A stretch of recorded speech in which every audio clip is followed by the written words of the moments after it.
Oke teman-teman, kita sebagai kreator pemula ataupun youtuber pemula ingin sekali kan setiap kita mengupload sebuah video, ingin sekali video kita bisa direkomendasi oleh YouTube, tentunya penonton juga menjadi banyak teman-teman. Nah, sekarang apa sih yang perlu kita lakukan di dalam channel kita teman-teman? Simak videonya.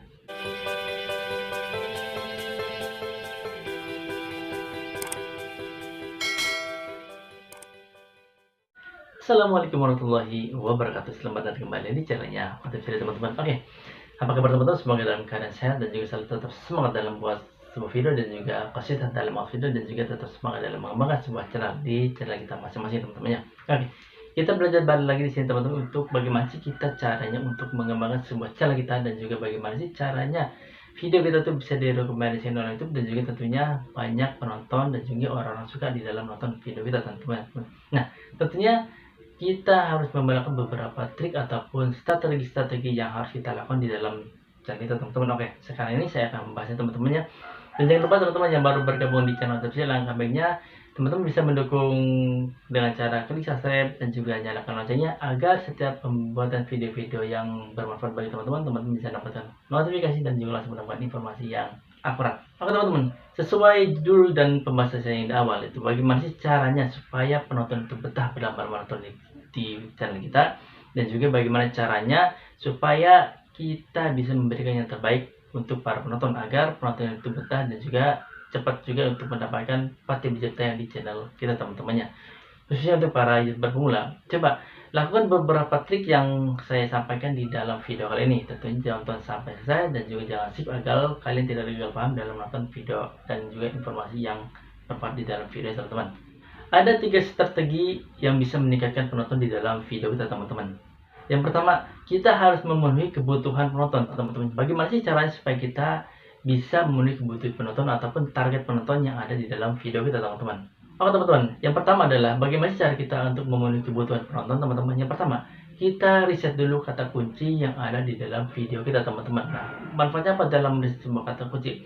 Itu juga bisa muncul di dalam pencarian YouTube teman-teman. Nah, tentunya kenapa kita melakukan pencarian di YouTube teman-teman? Nah, kita biasanya orang-orang banyak ya, misalkan membutuhkan sebuah video atau misalkan video tutorial atau video misalkan memasak atau memancing, kita bisa menganalisis di sebuah pencarian YouTube. Nah, tentunya ini juga bermanfaat bagi kita. Nah, tentunya teman-teman juga di dalam membuat sebuah judul ataupun video atau thumbnail tentunya harus berkaitan dengan pencarian yang orang banyak cari dalam video kita teman-teman. Nah, yang kedua adalah kita bisa meriset kata kunci itu di Google Trend. Kenapa kita harus mencari di Google Trend? Nah, karena peminat ataupun penonton yang akan kita cari dalam YouTube kita itu juga banyak diliputan kebutuhan di dalam YouTube trending teman-teman. Coba teman-teman lakukan riset di Google Trending, apa sih peminat yang ada di dalam video kita tersebut teman-teman, yang ada trending di dalam saat ini. Yang ketiga adalah kita bisa menganalisis channel kompetitor yang setema di dalam feed channel kita teman-teman. Tentunya kita coba melihat isi videonya ataupun misalkan kita menganalisis video mereka teman-teman, apa sih yang ada di dalam video tersebut, apakah tentang intronya atau tentang isinya atau kata-kata istilah yang ada di dalam video mereka. Tentunya kita tidak menjiplak teman-teman, intinya kita hanya mencari sebuah istilah-istilah yang mereka gunakan ketika video mereka itu viral dan banyak penonton. Nah, kita juga bisa melihat komentar-komentar yang ada di dalam video mereka, interaksi penonton apa sih yang mereka butuhkan di dalam video mereka teman-teman. Nah, tentunya ini hal yang wajar, ini yang hal tidak dilarang oleh YouTube. Karena apa? Kita sebagai YouTuber pemula kita juga harus berhak ya, misalkan perlu membutuhkan misalkan kompetitor yang ada di dalam channel kita teman-teman. Tentunya misalkan kalau teman-teman misalkan tentang YouTube-nya itu channel tentang mukbang ataupun channel tentang misalkan memasak atau memancing, teman-teman bisa mencari kompetitor yang misalkan view-nya sudah banyak dan subscribe sudah banyak teman-teman. Nah, itu kita bisa manfaatkan di dalam kita mengembangkan channel kita dan juga ingin mendapatkan penonton yang banyak di dalam channel kita.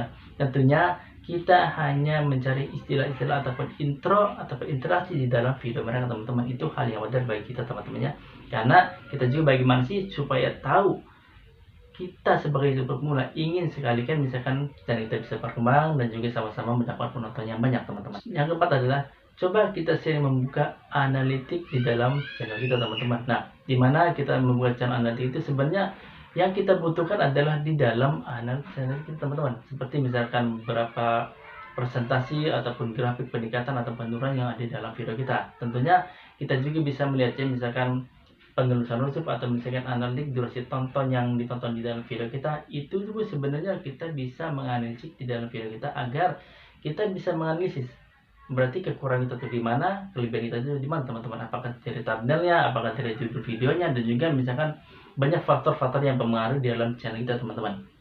Nah teman-teman, setelah kita misalkan memenuhi sebuah kebutuhan penonton ataupun target penonton dalam menganalisis sebuah kata kunci atau riset dari kompetitor orang lain atau misalkan menganalitik di dalam channel kita, makanya langkah yang kedua adalah buatlah konten sesuai kebutuhan audiens kita ataupun target penonton kita teman-teman. Nah, setelah kita menganalisis kebutuhan penonton, yaitu setelah kita meriset kata kunci, misalkan kita mencari di Google Trending, dan juga kita misalkan menganalisis video kompetitor kita, dan juga menganalitik sebuah audio, dan juga menganalitik sebuah channel kita, dan juga kita menganalitik di channel YouTube kita teman-teman. Nah, langkah yang kedua adalah kita harus membuat video sesuai dengan kebutuhan mereka teman-teman. Tentunya kita harus menambahkan ide-ide yang menarik dalam video kita, dan juga kita perbaiki thumbnail, judul, dan juga isi video kita di dalam channel kita teman-teman. Tentunya kita juga harus memperbaiki metadata yang ada di dalam channel kita seperti thumbnail, judul. Karena apa teman-teman? Rasio klik tayang yang ada di dalam video kita adalah memiliki sebuah thumbnail teman-teman. Kalau thumbnail kita jelek atau tidak menarik, nah justru itu akan rasio klik tayang pun akan rendah teman-teman. Nah, kenapa saya menyebutkan tadi? Cobalah analisis ke video kompetitor yang setema dengan kita. Itu pun kita bisa melihat dalam pembuatan thumbnailnya, di dalam pembuatan deskripsinya, kan kita bisa melihat teman-temannya apa sih isi dan juga kata kunci yang ada di dalam video mereka teman-teman. Nah tentunya yang selanjutnya adalah kita tetap konsisten dalam upload video. Konsistennya dalam upload video teman-teman. Konsistennya dalam mengupload video seperti sesuai dengan kebutuhan penonton atau minat penonton teman-teman. Tentunya kita harus menambahkan sebuah ide-ide, istilah-istilah yang kita bisa memancing penonton itu betah dan berlama-lama di nonton video kita teman-teman. Nah intinya juga kita bisa mempengaruhi kalau sekiranya video kita banyak, misalkan juga thumbnailnya menarik dan juga judulnya menarik, maka orang pun akan penasaran dan juga mengklik video kita teman-temannya. Tentunya ini juga bisa menambah jam tayang kita di dalam membuat sebuah channel. Langkah yang ketiga adalah supaya kita misalkan banyak penonton teman-temannya, itu kita lakukan hubungan interaksi di dalam video kita ataupun misalkan di dalam penonton teman-temannya. Nah, tentunya fungsinya apa? Fungsinya kenapa kita harus aktif dan juga berinteraksi dengan audiens kita? Tentunya itu juga langkah yang pasti ataupun hal yang signifikan untuk mempengaruhi perkembangan kita teman-teman. Tentunya di dalam interaksi tersebut itu dinilai oleh pihak YouTube adalah kita mempunyai channel yang aktif teman-temannya. Tentunya teman-teman bisa melakukan misalkan dengan cara live streaming. Kan di dalam live streaming kita ada interaksi teman-temannya. Nah seperti misalkan channel-channel yang sudah besar, mereka misalkan membuat live streaming dengan audiens mereka, tentunya misalkan sudah berlangganan nama mereka. Tapi kita pun tidak ada salahnya untuk mencoba teman-teman, mencoba lakukan live streaming.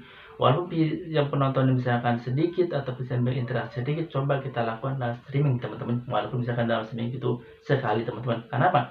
Itu pun untuk bisa mengembangkan channel kita dalam berinteraksi di dalam video kita teman-teman.